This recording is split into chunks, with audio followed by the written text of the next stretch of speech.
गीता में कहा गया है, जो इंसान किसी की कमी को पूरी करता है वो सही अर्थों में महान होता है। गीता के अनुसार जिंदगी में हम कितने सही हैं और कितने गलत हैं, ये केवल दो लोग जानते हैं, एक परमात्मा और दूसरी हमारी अंतरात्मा। जब तक शरीर है तब तक कमजोरियां तो रहेगी ही, इसलिए कमजोरियों की चिंता छोड़ो और जो सही कर्म है उस पर अपना ध्यान लगाओ। किसी का अच्छा ना कर सको तो बुरा भी मत करना, क्योंकि दुनिया कमजोर है, लेकिन दुनिया बनाने वाला नहीं। सच्चा धर्म यह है कि जिन बातों को इंसान अपने लिए अच्छा नहीं समझता उन्हें दूसरों के लिए भी प्रयोग ना करे। मन अशांत है और उसे नियंत्रित करना कठिन है, लेकिन अभ्यास से इसे वश में किया जा सकता है। मन की शांति से बढ़कर इस संसार में कोई भी संपत्ति नहीं है। कोई भी इंसान जन्म से नहीं बल्कि अपने कर्मों से महान बनता है।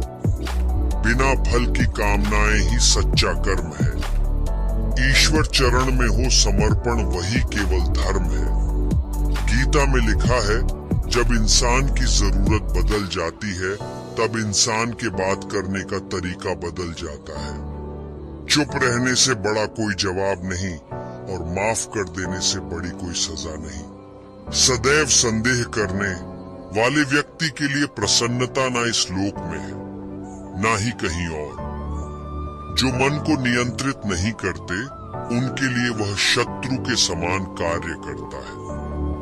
गीता में कहा गया है, कोई भी अपने कर्म से भाग नहीं सकता। कर्म का फल तो भुगतना ही पड़ता है। मनुष्य अपने विश्वास से निर्मित होता है। जैसा वह विश्वास करता है वैसा वह बन जाता है। जब इंसान अपने काम में आनंद खोज लेते हैं तब वे पूर्णता प्राप्त करते हैं।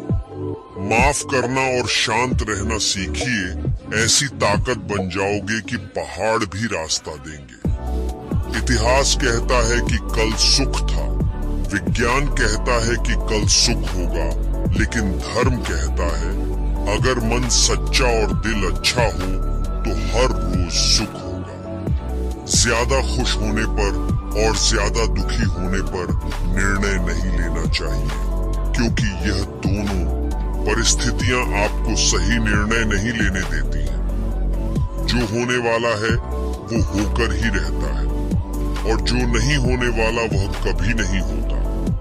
ऐसा निश्चय जिनकी बुद्धि में होता है उन्हें चिंता कभी नहीं सताती है। जिस मनुष्य के पास सब्र की ताकत है उस मनुष्य की ताकत का कोई मुकाबला नहीं कर सकता। इंसान हमेशा अपने भाग्य को कोसता है, यह जानते हुए भी कि भाग्य से भी ऊंचा उसका कर्म है जिसके स्वयं के हाथों में है। न तो यह शरीर तुम्हारा है और न ही तुम इस शरीर के मालिक हो। यह शरीर 5 तत्वों से बना है, आग, जल, वायु, पृथ्वी और आकाश। एक दिन यह शरीर इन्हीं 5 तत्वों में विलीन हो जाएगा। सत्य कभी दावा नहीं करता कि मैं सत्य हूँ, लेकिन झूठ हमेशा दावा करता है कि सिर्फ मैं ही सत्य हूँ। सही कर्म वह नहीं है जिसके परिणाम हमेशा सही हो, अपितु सही कर्म वह है जिसका उद्देश्य कभी गलत ना हो। जन्म लेने वाले के लिए मृत्यु उतनी ही निश्चित है जितना कि मृत होने वाले के लिए जन्म लेना। इसलिए जो अपरिहार्य है उस पर शोक मत करो। धरती पर जिस प्रकार मौसम में बदलाव आता है उसी प्रकार जीवन में भी सुख दुख आता जाता रहता है। हे अर्जुन, तुम्हारा क्या गया जो तुम रोते हो? तुम क्या लाए थे जो तुमने खो दिया? तुमने क्या पैदा किया था जो नष्ट हो गया? तुमने जो लिया यहीं से लिया, जो दिया यहीं पर दिया। जो आज तुम्हारा है कल किसी और का होगा, क्योंकि परिवर्तन ही संसार का नियम है। जब जब इस धरती पर पाप, अहंकार और अधर्म बढ़ेगा तो उसका विनाश कर पुण्य, धर्म की स्थापना करने हेतु मैं अवश्य अवतार लेता रहूंगा। केवल व्यक्ति का मन ही किसी का मित्र और शत्रु होता है। परिवर्तन ही संसार का नियम है। एक पल में हम करोड़ों के मालिक हो जाते हैं और दूसरे पल ही हमें लगता है कि हमारे आप कुछ भी नहीं है। वह व्यक्ति जो अपनी मृत्यु के समय मुझे याद करते हुए अपना शरीर त्यागता है, वह मेरे धाम को प्राप्त होता है और इसमें कोई संशय नहीं है। मानव कल्याण ही भगवत गीता का प्रमुख उद्देश्य है। इसलिए मनुष्य को अपने कर्तव्यों का पालन करते समय मानव कल्याण को प्राथमिकता देना चाहिए। मनुष्य अपने विश्वास से निर्मित होता है। जैसा वो विश्वास करता है वैसा वो बन जाता है। सदैव संदेह करने वाले व्यक्ति के लिए प्रसन्नता न इस लोक में है न ही कहीं और। मैं उन्हें ज्ञान देता हूँ जो सदा मुझसे जुड़े रहते हैं और जो मुझसे प्रेम करते हैं। क्रोध से भ्रम पैदा होता है, भ्रम से बुद्धि व्यग्र होती है। जब बुद्धि व्यग्र होती है तब तर्क नष्ट हो जाता है। जब तर्क नष्ट होता है तब व्यक्ति का पतन हो जाता है। जो मन को नियंत्रित नहीं करते उनके लिए वह शत्रु के समान कार्य करता है। हे अर्जुन, हम दोनों ने कई जन्म लिए हैं, मुझे याद है, लेकिन तुम्हें नहीं। जो दान बिना सत्कार के कुपात्र को दिया जाता है वह तमस दान कहलाता है। कोई भी इंसान जन्म से नहीं बल्कि अपने कर्मों से महान बनता है। जो चीजें हमारे दायरे से बाहर हो उसमें समय गंवाना मूर्खता ही होगी।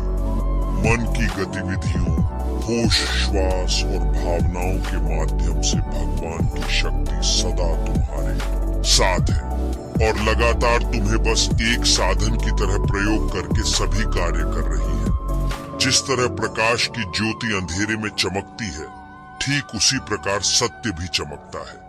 इसलिए हमेशा सत्य की राह पर चलना चाहिए। हे अर्जुन, केवल भाग्यशाली योद्धा ही ऐसा युद्ध लड़ने का अवसर पाते हैं जो स्वर्ग के द्वार के समान है। अच्छे कर्म करने के बावजूद भी लोग केवल आपकी बुराइयां ही याद रखेंगे। इसलिए लोग क्या कहते हैं इस पर ध्यान मत दो, तुम अपना कर्म करते रहो। प्रबुद्ध व्यक्ति के लिए गंदगी का ढेर, पत्थर और सोना सभी समान है। दोस्तों, इस वीडियो में इतना ही। मिलते हैं अगले वीडियो में। अपना और अपना परिवार का ख्याल रखिएगा। जय श्री कृष्ण।